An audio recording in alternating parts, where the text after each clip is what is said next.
Hello friends. So in this video we will be doing an overall revision of algebraic expression. So first let's see what is an expression. So expressions are normally formed using variables and constant. So these letters like x, y, z or a, b, c, these letters are used to represent variable because these values are unknown. It can take any value. This x can take either 0 or 1 or 2, any number it can take, right? So these unknown things we represent using letter and these are called variable, whereas numbers are the constant. And any numerical value of a variable we call it coefficient. So here if we want to know coefficient of x, you can see that 7 is the number attached to x, which means 7 will be coefficient of x. Clear? And each of this we call it terms.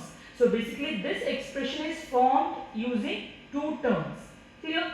So an expression that is formed using just one term, we call it monomial, whereas if we have two terms used to form an expression, we call it binomial, and if we have three terms used in order to form an expression, we call it trinomial, and in general we use the term polynomials. Clear? So expressions are basically formed using variables and constant. Coefficient, it is the numerical value of a variable. Okay, if you had a question 5x square plus 7y, then your coefficient of x square will be 5, whereas coefficient of y would be 7. Similarly, if this was a minus, then coefficient of y would be minus 7. Clear? In this chapter, we will be dealing with addition, subtraction as well as multiplication of polynomials. Yeah. So if you take addition and subtraction, to do them you need to understand the difference between like terms and unlike terms. So like terms are those terms that has got same variable. So if you take 7x and 5x, both of them has got the variable x, which means these are like terms and I can add them as well as I can minus them. Only like terms can be added or subtracted. If the question was 7x square and 5x, here I have got different variables. One is x whereas the other one is x square. So I cannot add them or I cannot subtract them because these are unlike terms. Clear? Similarly, if I had x, y and x, these two terms cannot be added because this is different, right? They are not like terms. Whereas if I had 2x square and 3x square, these two terms I can add them or I can subtract them because they are like terms. So you need to understand clearly what is a like term before doing addition and subtraction, because when we have questions of polynomials regarding addition or subtraction, you have to arrange like terms differently, unlike terms differently, so that like terms you can add or subtract together. Yeah, let's look into some example. So in this question we have been asked to add up two trinomials, right? So before adding them, what I can do is that I can arrange them in such a way that like terms comes directly under each other. So basically minus 3p square q square would come here, right? Plus 7pq would come here, and then plus 5. No sign means it is always plus, right? So that I arrange it this way. So it is easy for us to do the further calculation. There is nothing to do. You don't have to change any signs. You have to just follow whatever it is. So here it is 2p square q square minus 3p square q square, which will give you minus p square q square, minus 3pq plus 7pq would give us plus 5pq, plus 5 and plus 4 will give us 9. So here you need to know how to solve integers, right? Like when it comes to addition and subtraction of integers, remember that same sign means you add them, right? And different sign means you subtract them. Then for the answer, you put the largest number sign. Yeah. So here, as you can see here, there is no sign for 2p square q square, means it's a plus, right? So plus and minus means you have to subtract them. And when you subtract 3 and 2, you get 1p square q square. Then largest number is 3 and sign of 3 will go to the answer. If you take this part, it is again different sign. You have plus and a minus. So So here also you need to do subtraction, and when we do 7 minus 3, yeah, we get 4, I'm sorry. So 7 minus 3, we get 4, right? Again here biggest number is 7, so sign of 7 would go down. Clear? And here it is same sign, so you add it. Let's look into an example of subtraction. So here you can see that I have arranged these numbers in such a way that it is under the like term. Each one is matching with the like term, right? So what we need to do here is that we have to first change sign of each and every term coming in the second row. So basically there is no sign, means it is a plus 5x square, so you make it minus 5x square. You have a minus 4y square, so you make it positive 4y square. You have plus 6y, so you rub it, you make it minus 6y. You have a minus 3, which you make it plus 3. So when it comes to subtraction, remember that after arranging your number down, you have to change sign of each and every term that is written below. Clear? Then you can just go for the normal solving, that is 7x square minus 5x square would give me 2x square, minus 4xy will be as such, plus 8y square plus 4y square, same sign, so I add them, 9, 10, 11, 12y square, then plus 5x I copy it as such, minus 3y minus 6y, same sign, means you have to add, so it will be 9y, biggest number sign goes to the answer, and I have a plus 3 in the end. Clear? So basically addition and subtraction can be done only for like terms. And when it comes to addition, you are just arranging the second number under the first one in such a way that each like term is below the other like term, so that it's easy for us to add. Clear? And in case of subtraction, remember that after arranging it, sign of each term that is written below must be changed. Positive to negative, negative to positive, then you carry out the operation. Clear? Then you should have rules of integers in your mind, that is when you have same sign, minus and minus, you go for addition, and when you have different sign, that is one plus and the other one minus, you go for subtraction, and whatever answer you get in the final, put that largest number sign to the answer as well.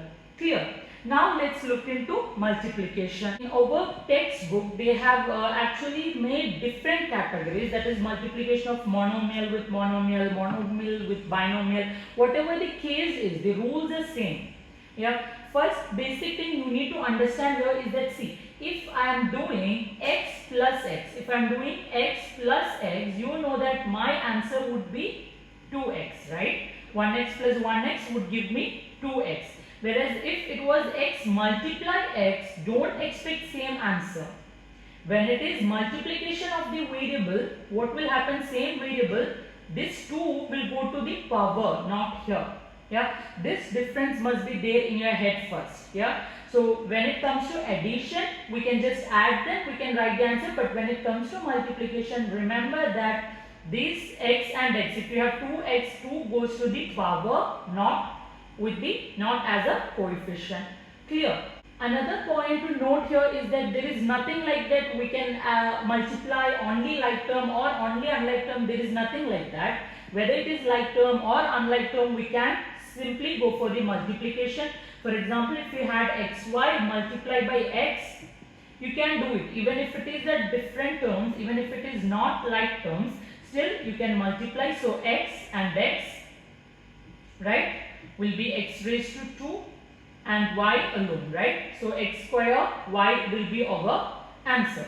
Clear? So this is a simple example of monomial multiplication. If you had 3x square multiply x raised to 4, yeah, numbers 3 times 1 would be 3.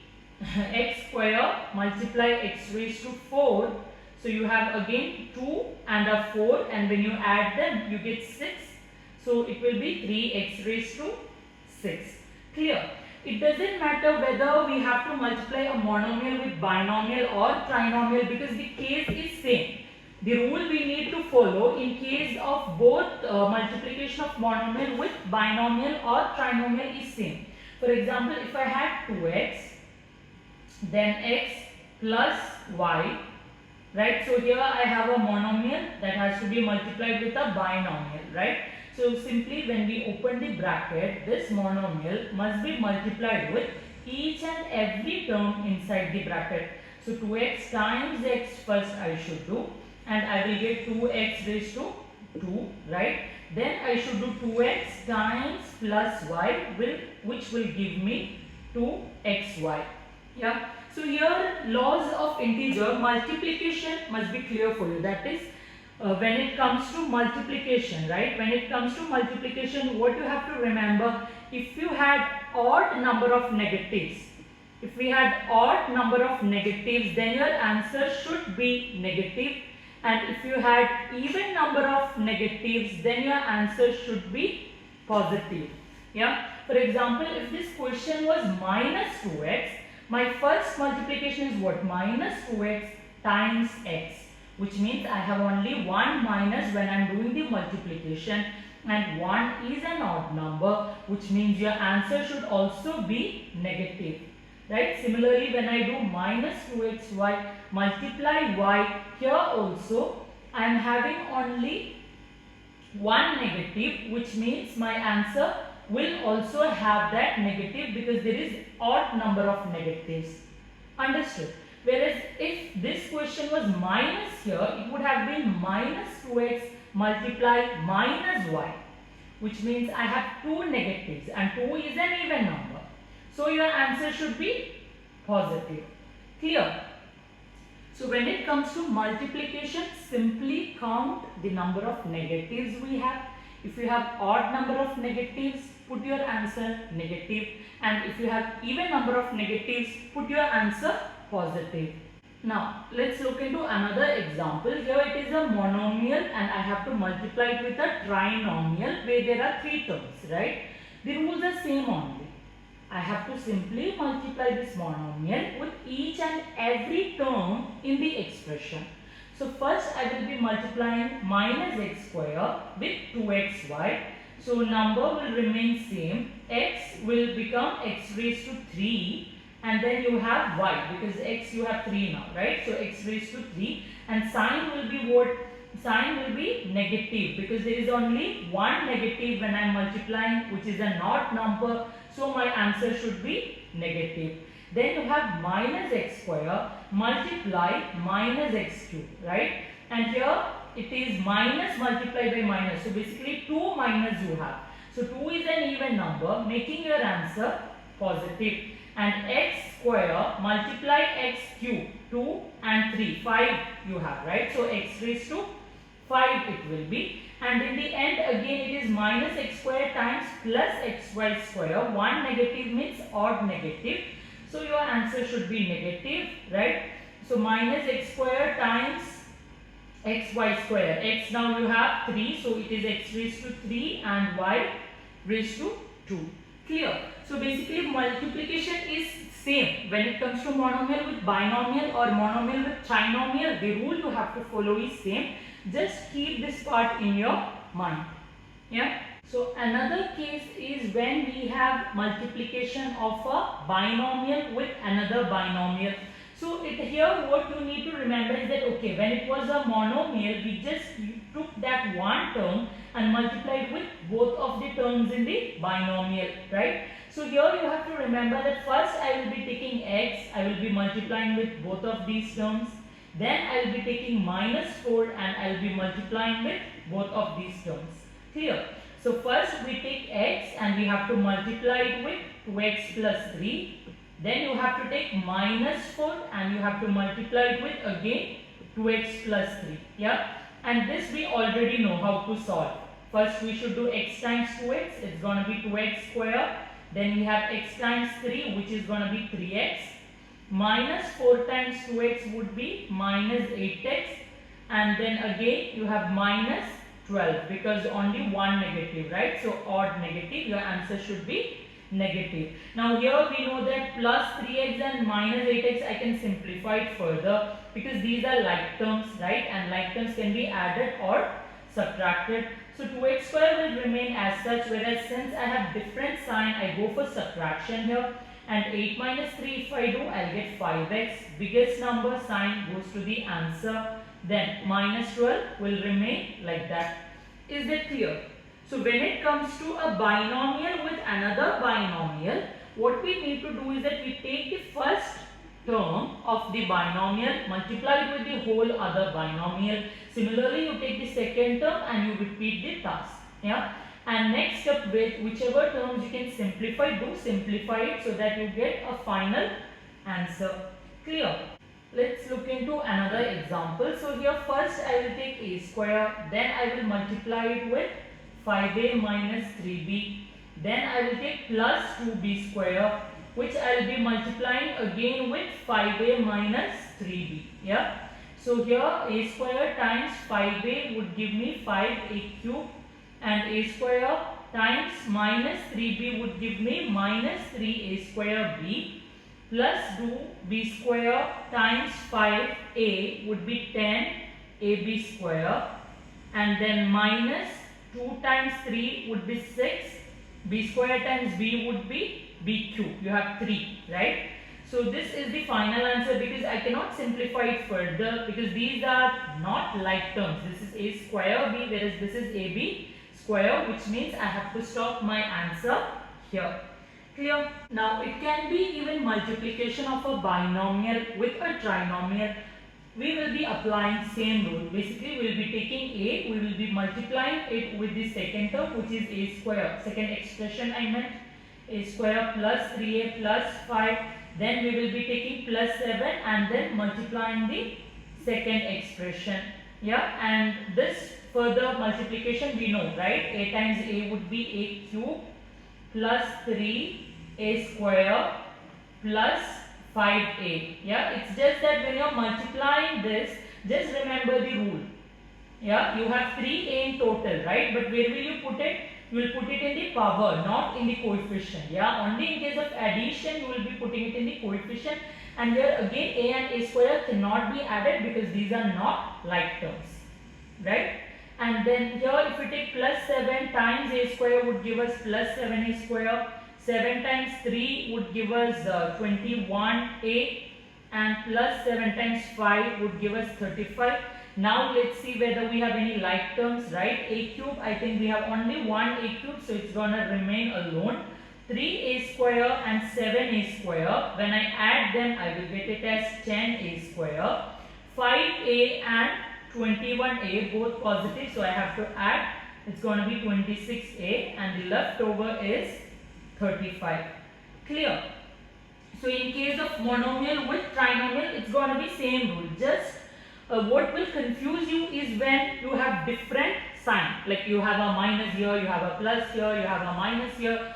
Just keep in your mind, whenever it comes minus plus, and if the question is to multiply, simply count the number of negatives. If it is an odd number of negatives, then your answer will be negative. That is, if you have one negative, your answer should be negative because 1 is an odd number. If you had two negatives, that is minus x multiply minus 5x, then it means 2 is an even number and your answer should be a positive. Clear? So this is our first identity, that is a plus b whole square will be equal to a square plus 2ab plus b square. Yeah, 2ab means to multiply a multiply b, right? So one example let's try. If you had a question 2x plus 3y whole square, so here we know that this is a and this is b, right? So first thing, it is a square. A square means 2x whole square. Please keep that in your mind.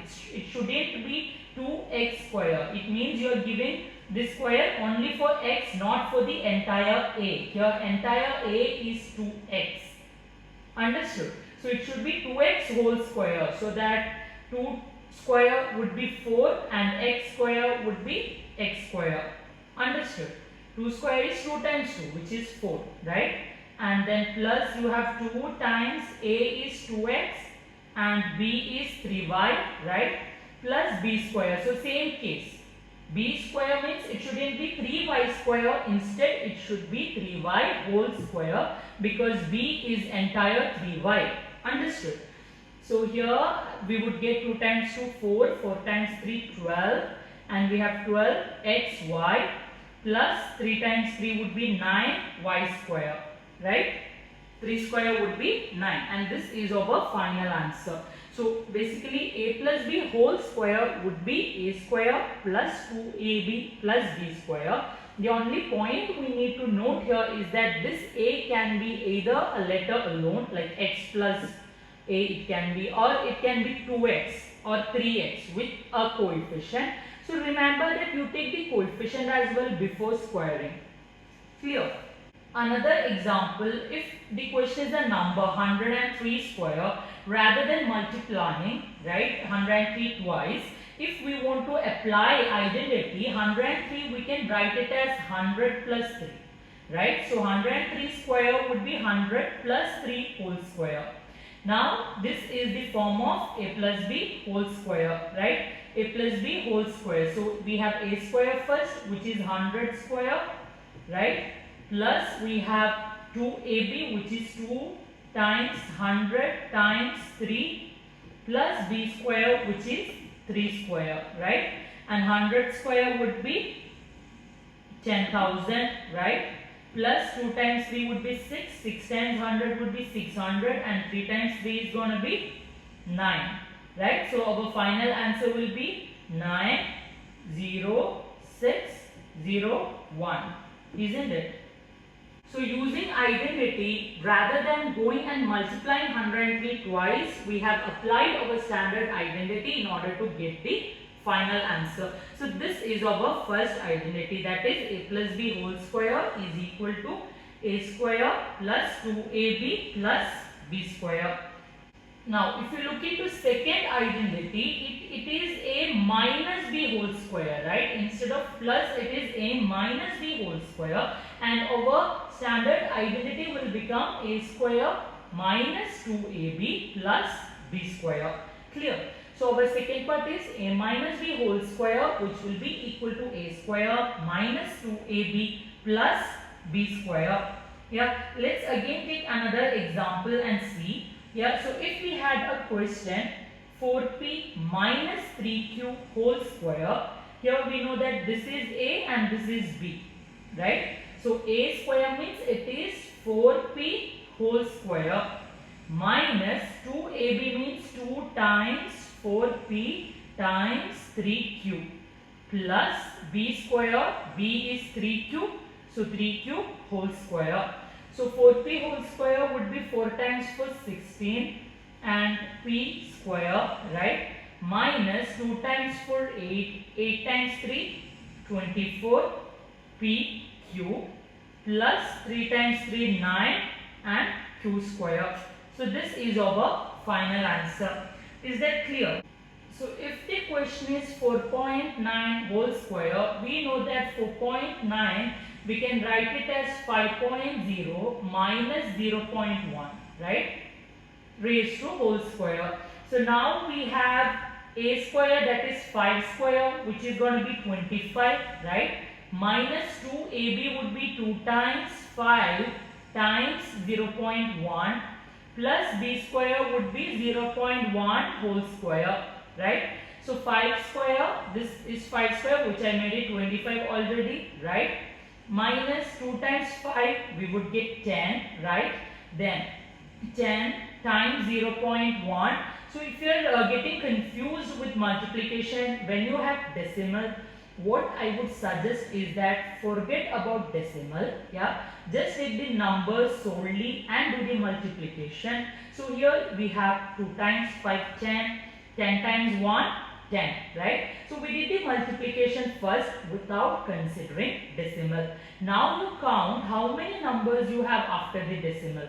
So here we have only one decimal number, right, one number after the decimal, which means from here after one number you have to put the decimal point.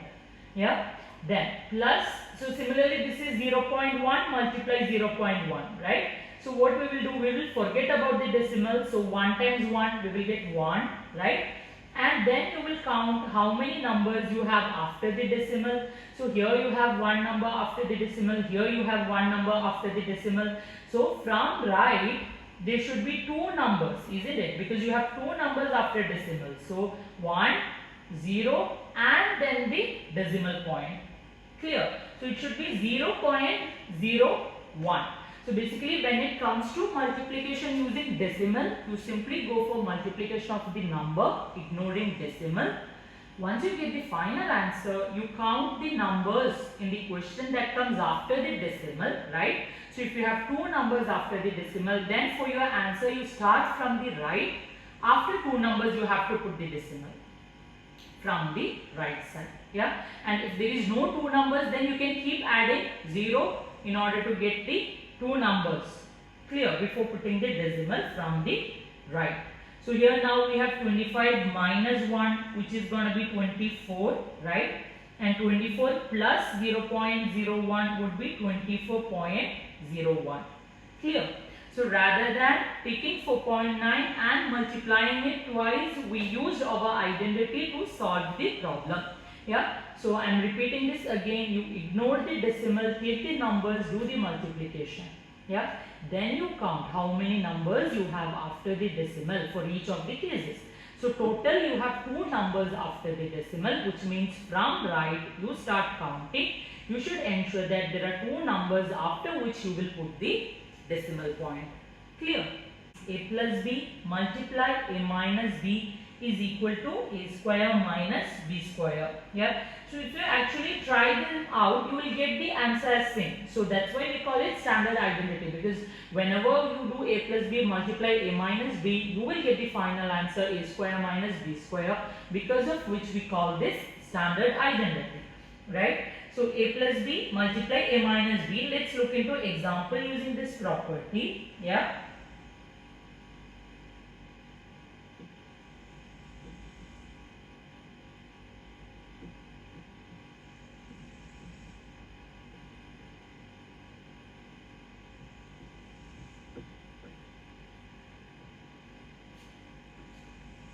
So this is our first example. We have 3 by 2m plus 2 by 3n. Similarly 3 by 2m minus 2 by 3n. So basically a plus b multiply a minus b, right? And our final answer should be a square minus b square. So what is a here? A is 3 by 2m, right? A is 3 by 2m. So a square means this entire thing square, right? Minus b is what? 2 by 3n, right? So b square would be 2 by 3n whole square, right? Now 3 when I take square, 3 times 3 would be 9. 2 when I square, 2 times 2 would be 4. M when I square, it's going to be m square. Minus, similarly here 2 will be 2 times 2 4, 3 will be 3 times 3 9, and n square. And this is my final answer. Clear? So basically you took a, you took b, you did a square minus b square. Just remember that you will apply the square for the whole a, not just the letter. Here we can see that the question is 983 square minus 17 square, which means the RHS is given, right? And this will be equal to LHS, which is a plus b multiply a minus b. So here a square minus b square is given, right? So our final answer should be a plus b multiply a minus b. So basically 983 plus 17, right? Multiply 983 minus 17. So 983 plus 17 if I do, we will get 7 plus 3 10, 1, so 8, 9, 10, 1, so we'll get 1000, right? So 1000, then you have 983 minus 17, which we will get 966. Yeah, 966. Now you can easily multiply these numbers, right? 966, 3 zeros will be your final answer. So here RHS is given to us, right? A square minus b square is given to us, which means it should be equal to a plus b multiply a minus b. Clear? Another example we have is 194 multiply 206. So here 194 I can write it as 200 minus 6, whereas 206 I can write it as 200 plus 6. So here I can see I am getting a minus b, a plus b, right? So when we have a plus b multiply a minus b, we should do a square minus b square which is 200 square minus 6 square, right? And 200 square would be 40,000, right? 40,000 minus 6 square. 6 square would be 6 times 6, 36. And once we do this, we'll get 39964. Is that clear?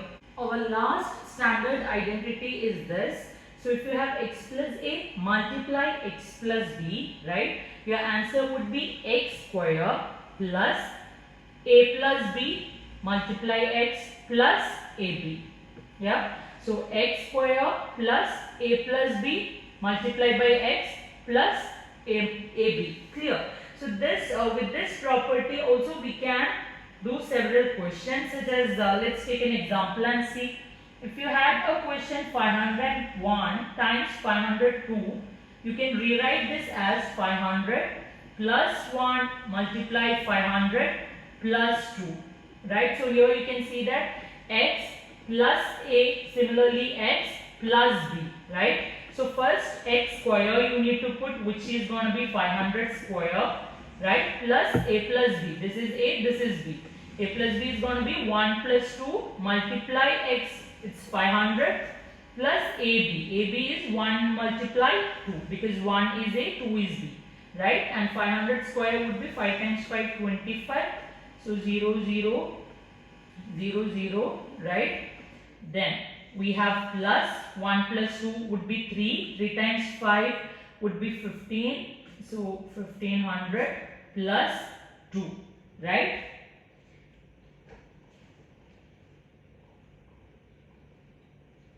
And this will give us the answer 251,502.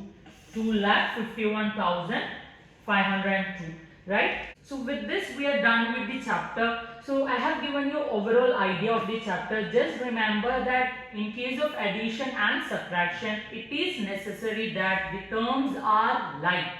That is, the variables must be same in order to add them or subtract them.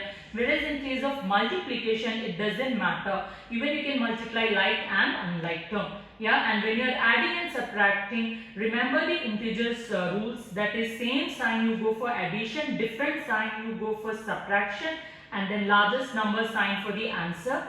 And when it comes to multiplication, you count the number of negatives, odd number of negative, that is 1 negative, then your answer should be negative.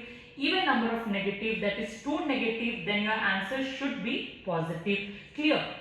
Okay. And then you also have to remember the 4 standard identities that we have done, right? That is a plus b whole square, which is a square plus 2ab plus b square. Similarly, a minus b whole square, which is a square minus 2ab plus b square. Similarly, we did a plus b multiply a minus b, which is a square minus b square. And the last one is x plus a multiply x plus b, which is x square plus a plus b multiply x plus ab. Clear? So thank you for watching my video. Please subscribe to my channel for further videos and do share with your friends. Let me know your feedback through comments. Thank you.